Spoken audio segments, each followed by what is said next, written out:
Unnecessary intro song to totally waste your time.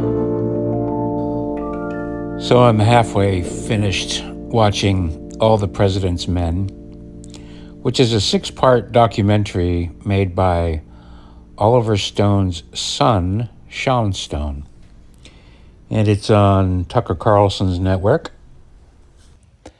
And so far, there's really no surprises in it. Anybody that was paying attention from Donald Trump's run in 2015 to winning in 2016 saw what the federal government was doing. You know, it was very obvious that they were doing anything they could to keep Trump out of office. It didn't work. And then they did everything they could to make his presidency ineffective, blah, blah, blah, blah, blah. If you spend any time defending Trump, and that's how I came to Trump, is defending him first. First, it was just, who's this crazy guy? Could he really win? You know, the guy from the TV show? Nah, he can't win. I didn't vote for him, you know. He can't win. That's what I thought. I liked him. He kept talking. I was like, okay. And then people in my area, San Francisco, started calling him Hitler, Nazi, just evil. And I was just like, and worse than that, they were calling his supporters Hitler, Nazis. And I happen to know some of these people. At that time, I wasn't one of his supporters. I wasn't campaigning for him. I was just merely, when people would make outlandish claims about him, I'd be like, come on, settle down. He's not Hitler. You're weakening the term anyway. You know, just rewind back to 2016 and how the birth of frothing, gnashing teeth lefties. You know, Trump derangement syndrome was just starting. It predates his election, believe it or not. Not as much, because they were just giggling and laughing like, he'll never win, you know? So I just started defending him. And, you know, when you defend somebody, you kind of stake your reputation on it. So I wasn't quick to defend him. I was slow and careful about defending him. People would attack him and I'd go, wait, what? What? No, he didn't say that. He said this. You know, people say, he said this terrible thing. I go, where did he say it? On this video, okay, I'll watch it in context. No, he didn't say that. He said something like that, but not like that, because it has context of something else, you know? So defending him, you know, I even posted back then, it was like, would you please stop making me defend Donald Trump? I would like it if I didn't have to defend him all the time. But this defense caused me to pay a lot of attention to Donald Trump. And the more attention I paid to Donald Trump, the source, by the way, this is what the big mistake people make. And people still make it today. I get so many people sending me videos of pundits talking about stuff. Here's this guy's opinion. This is kind of ironic because I just put my opinion out. I wouldn't expect anybody to link to my videos, because I'm not the type of person that consumes the kind of content that I make. Do you know what I'm saying? When I see a problem, when somebody makes a claim, I go, okay, let's go to the source. Let's find out what the source is. Instead of listening to somebody talk about the source, I'll just go to the source and see what the source says, be it a paper, a law, a video, a suspect, a Facebook post, whatever, you know. Rather than listen to somebody talk about the person, I'd rather just go hear it from the person. I just cut out the intermediaries. Big deal, right? It's simple. But so that's what I was doing. And most people that hate Donald Trump rarely go to the source. They don't listen to his entire speeches. They get the willies when they see his face. They can't listen to him for more than 5 seconds. So the only thing they get from him is clipped stuff from leftist organizations surrounded by punditry as a lead-in, punditry as an outro. This is how you're supposed to feel about this clip. Here's the clip. Now you see why you're supposed to feel that way about the clip. And then they lie and lie and lie and lie and lie, and nobody ever goes to the source. And you can tell these people.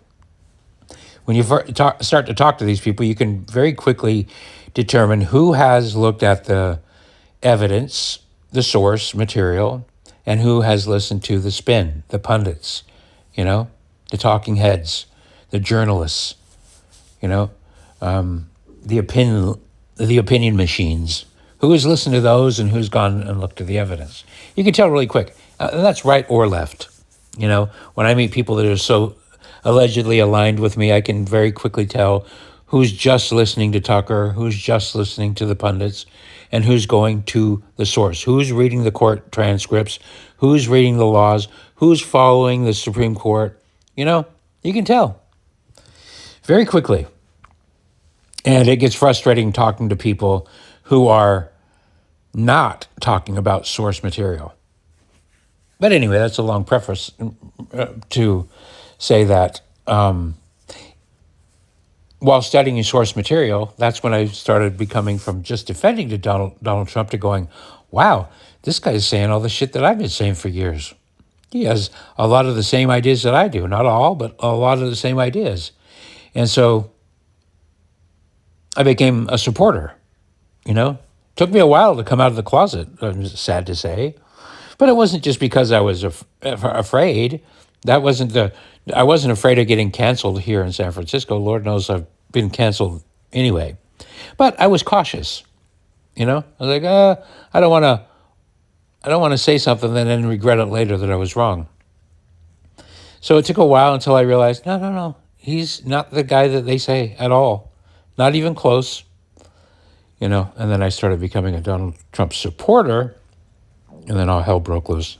I was canceled. I remember the months in 2016, 2017 where I was losing followers like 100 people a day, and there was this app that you could see who was unfollowing you, and I, just for fun, I was posting pictures of all the people unfollowing me. It was just crazy. Hundreds of people, just people that were friends of mine, allegedly, people that really liked me, were big fans, my support of Donald Trump. Anyway, but so I was watching all this stuff. I was watching what they did to General Flynn.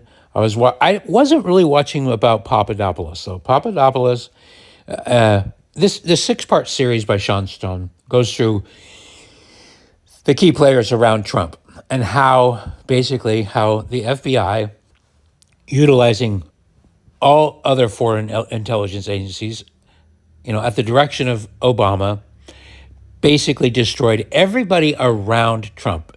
If you were near Trump during those days, they targeted you and they entrapped you into some kind of perjury entrapment where they get you to trip up on, like what they did to Martha Stewart. They didn't find her guilty of any crimes except for that she lied.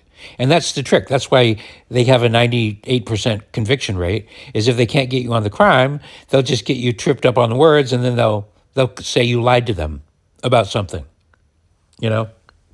Like, a guy was killed at a pottery class on Wednesday. Well, I wasn't at my pottery class on Wednesday. I was there on Tuesday, I think. Wait, let me look at my calendar. No, it was Wednesday, but then they isolate the part that you said Tuesday. Not that you corrected yourself. You couldn't, a mistaken memory or whatever. They'll literally get you for lying for something like that. I don't think I was there on Wednesday. Oh, isolated. You lied. It's dirty. It's absolutely dirty. And I could see it happening as it was happening.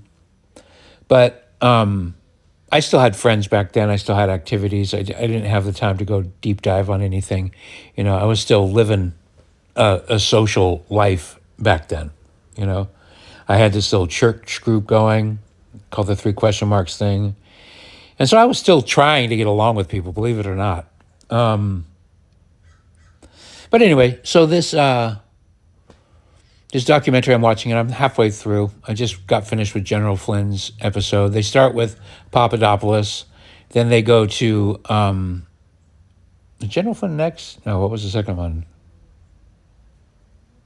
Anyway, I'm already forgetting. This is how stupid I am. Who was the second one? Papadopoulos, which is fun to say. Anyway, so they're just laying out the thing. They're laying out the details. This is what happened. This is how they did it. This is how they entrapped me. This is the things. This is the lie they got me on.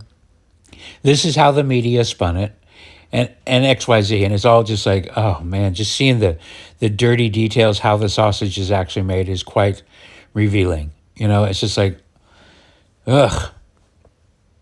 You know, good. It's good. It's well done. It's done by Sean Stone. It's as well done as his dad's stuff. And he looks like his dad. Totally macho, good-looking, handsome guy. But, and this is the kind of the reason why I wanted to make this recording, is the whole thing, you know, all of these guys, Bannon, Papadopoulos, Giuliani, Manafort,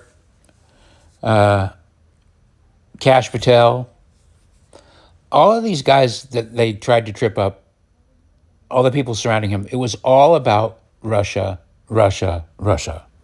You know, I'm tired of hearing those three words together, even. You know, Trump has obviously made the Russia, Russia, Russia thing. But that's what it was. The whole thing was trying to make it seem like Trump was working for Russia.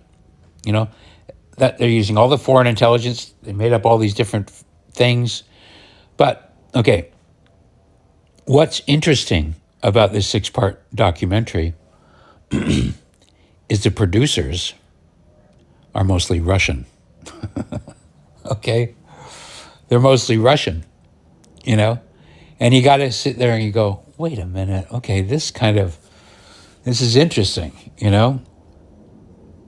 And it got me thinking because I was looking through the credits and there's a lot of Russian people. And I searched, used Grok and ChatGPT to find out the key players. I said, who are the main critics of this documentary series, and what do they say? And the usual suspects came up: Washington Post, blah blah blah, all the lefty rags that would, and all the people that had something to hide and were implicated. They of course hate it, you know. But I said, okay, let's just. I started putting the names of the main producers. I said, who are they associated with, and you know, are they actually associated with the Kremlin? And they go, well, not really, but they're associated with Russian TV, which is associated with, RT network. And I used to like watching the RT network, by the way. But what I'm getting at here is that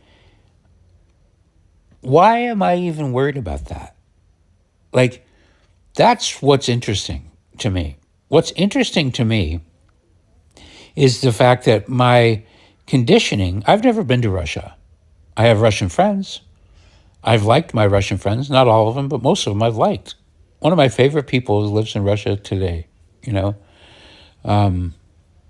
She's a complicated human being, sometimes annoys the shit out of me, but a good human being, for the most part. As good as anybody else. Let's just put it this way. She hightailed it, got out of San Francisco when things started going hairy. All the people that she knew and liked were starting to treat her terribly because suddenly the leftists all hate Russia, you know. And back in the days when Russia was a communist a Soviet empire, the communists loved the Russians. You know, Bernie Sanders cruising to Russia, you know, speaking how great it was. But now, of course, the communism was gone. The Bolsheviks were defeated. Communism was defeated. And you got this Putin guy. Now Russia's bad again. But it's the other side saying they're bad. It's not McCarthy. It's the lefties, right? So my whole life has been like somebody in America has been screaming how terrible Russia is. And I've realized when I saw those Russian names on this documentary about whether or not Trump was compromised by Russia or working for Russia, you know, that combination of things makes you go, well, this isn't You know, if you send it to a lefty friend that's trained to hate Russia, Russia bad, they're going to go, well, it's produced by Russians. My point is, and does it matter who describes reality accurately? That's the problem we're facing in the world right now, is people aren't using their senses, aren't looking at source material, and even going underneath the source material, which is it good or is it evil? Does this thing represent good or does this thing represent evil? Is this idea good or is this idea evil? You know? And can I discern that? Do I, little human, little old me, have the capability to determine if something is good or bad? Or do I need to defer to some other source, like somebody with credentials, a talking head, a pundit, a journalist, a nation head, a politician, a president, a mayor, a cop, a clergyman, a teacher? Do I need to defer to them, or can I figure it out myself? Well, the whole system is designed to say, no, you can't figure it out yourself. Do not try to figure it out yourself. You will get a bad grade if you figure something out for yourself and it doesn't match what they tell you. You will be punished. A bad grade is punishment. You got the answer wrong. Now you're punished. Repeat what I say accurately to get a good grade. When you get a good grade, you'll get a good job. You get a good job, you'll get a lot of money. You know, your friends will treat you well. Wear the Dockers, wear the khaki pants, the light blue shirt, the button-down collar. Blend in, become an NPC. You know, get in debt. Anyway, my point is, we do have the ability to discern what is right and what is wrong. But it's really interesting how hard it is to get out from underneath the teachings. Like, just watching and having to be, I'm watching this documentary and it's all making perfect sense, and it matches with my perception of reality, with my experience, with how I see the government, with how I see the leftists, how I see the Democrats doing it, with what you see obviously Comey doing, with what you see obviously Mueller doing, Bill Barr, all the key players that you knew were lying. You could tell they were lying. They were targeting their enemies. Obama was targeting Trump, spying on Trump. They don't want an outsider like Trump. They don't want the orange man from TV meddling and fiddling with their war machine and fucking with the trillions of dollars spent to keep endless wars going. They don't need a guy like Donald Trump coming in and stopping that machine in its tracks, or even slowing it down. So they pulled out all the stops to try to stop him. You know, we watched it happening. They're still doing it. He still probably has to risk being assassinated. I'm not confident he's going to make it through the next 4 years. I obviously hope he does. I got my fingers crossed. I want to will good things into the future.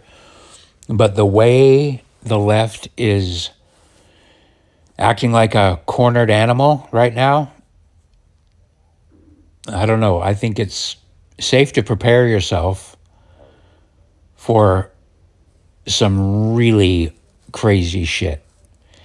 Because you know how the left acts. You know, they're the whole behavior is, look what you made me do. You'll see them talking. Is your life better now under Trump? I says, well, it would be, except you guys are setting things on fire and shooting wonderful people and killing them. And then talking about how you're the free speech people because you got a clown on TV that got his show interrupted for 3 days. That's not good. But everything is not good about it is because of you. Please stop shooting people. Please stop setting up things on fire. Please stop screeching in the street. Please stop blocking the highways. Okay? And things would be fantastic. You made me do it. It's like, oh, God. The gaslighting and the abuse from that side is just, it's impossible to deal with. And then if you want them to say, well, maybe could you just look at this and consider the fact that maybe your government is really trying to stop a guy who's trying to make life better? It's produced by the Russians. What I'm trying to talk about is Russia, Russia, Russia. Why does that make me defensive? It's because I was brainwashed from childhood to believe that Russia is my enemy. Russians are my enemy. Rather than communism, that's a better enemy, But Russia, this big piece of land, do I have to agree with everything Putin says in order to go, I don't agree with this part, but I agree with that part. I agree with this. I agree. I think it's great that that country's 70 to 80% Christian Orthodox. And they seem to be the only country on the planet right now, the only big country on the planet right now that doesn't have an open, hostile campaign directed at terrorizing and persecuting Christians. Like, he actually seems to be supporting it. Hell, there are lots of video clips of him doing the cross. It's not my thing. But when we're talking about ideologies, I'll take Christianity over Islam and Judaism, even Buddhism, Sikhism, Hinduism, Mormonism, I'll take it every day, So yeah, I'm still cleansing myself of the brainwashing that Russia is bad. Anything that happens from Russia is bad. They're our enemy. Our enemy. Let's just talk about that combination of two words.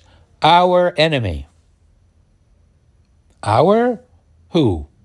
Mine or yours? That language works. It works, especially on little children's brains. Our enemy. That's our enemy. Okay, why? Well, because this thing happened. Yeah, but didn't that change? When that thing changed, are they still our enemy when the people within that country? So, yeah, when you have a country, the idea that every single person, every American is just like every other American is insane. Obviously, we're so divided. Maybe other nations are divided too.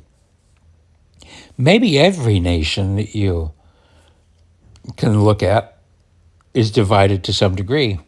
Maybe good and evil are kind of evenly represented almost anywhere you look in the world, especially when human beings are involved, including your own reflection in the mirror. I mean, you can look at your own reflection in the mirror, and if you're honest, I don't want to speak for you, but that division in your own reflection, good and evil.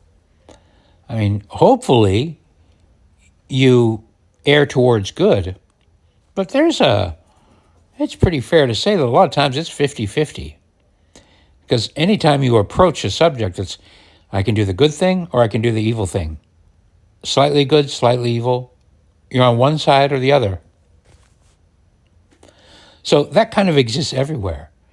In Russia, in Israel, in Italy, Canada, you know, you can probably find a split. There are the good people, there are the people that are mostly doing good, and there are people that are mostly doing bad, and then, extrapolate the scale on out to people that are just purely evil always, and people that are mostly always good, But you see that everywhere. But yet it's hard to shake that kind of manipulation. And I was certainly manipulated that way. And it came up just yesterday as watching these documentaries, seeing the credits with the Russian people going by and thinking, am I being brainwashed by the Russians? And then I have to ask, well, Merkley, there's a very quick questions you can ask. What's the thing? What's the item?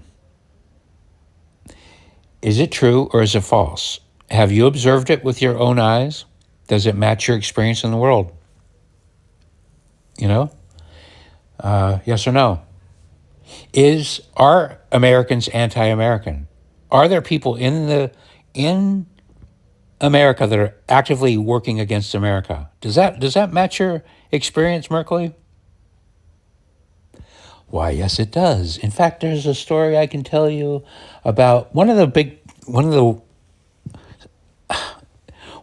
most clarifying days I had in San Francisco.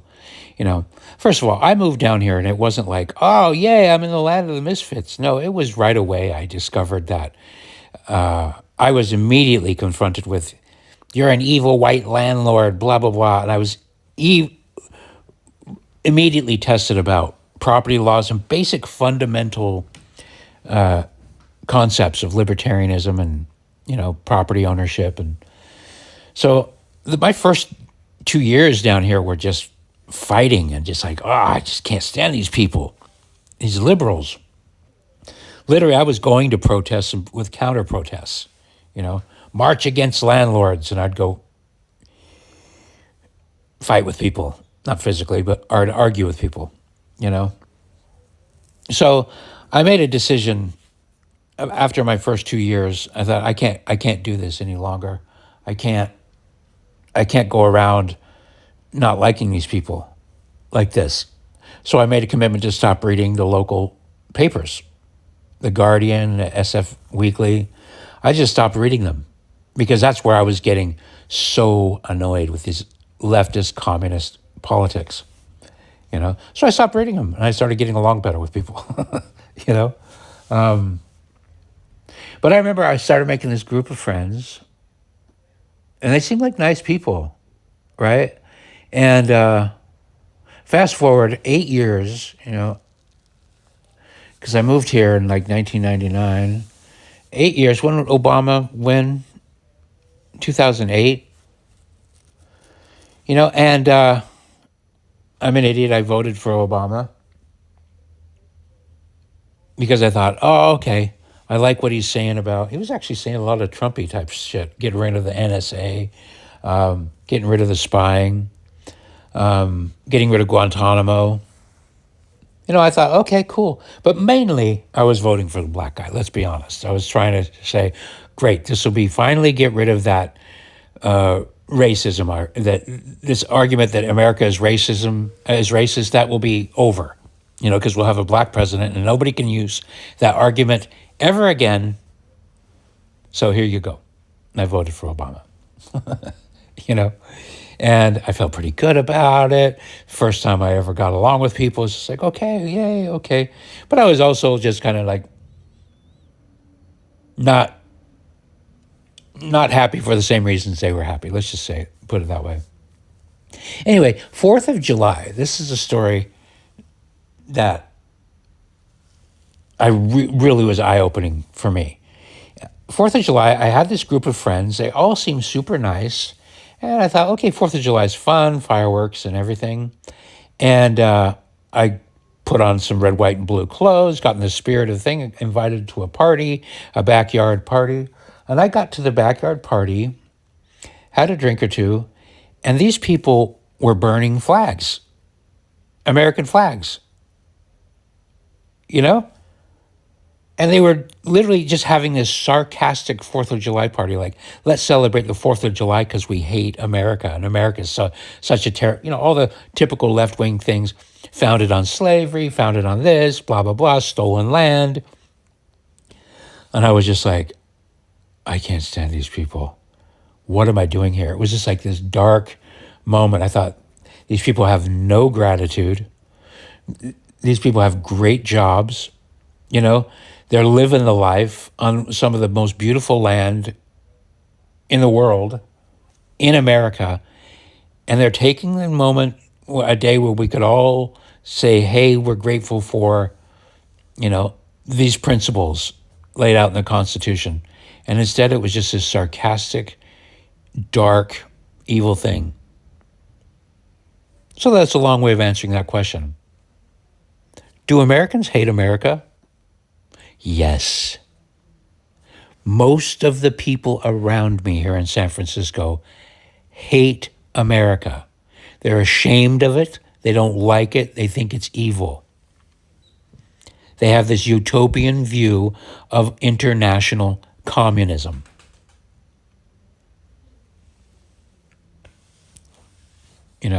And these people are in the government, right?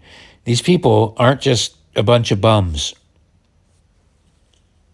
These parties I went to, Gavin Newsom wasn't at that party, but he was at other parties with that same crowd, with those same people.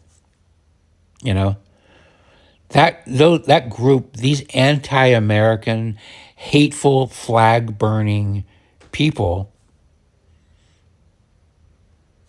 are the same types that are Mueller, Comey, Joe Biden, Pete Buttigieg, Kamala Harris. I'm surprised I was never at a party with her, But yeah, there are lots of Americans that hate America. And why they hate America is they hate the good values that America has fundamentally, foundationally, individual rights. They hate that. They hate that. They hate that you can chart your own path,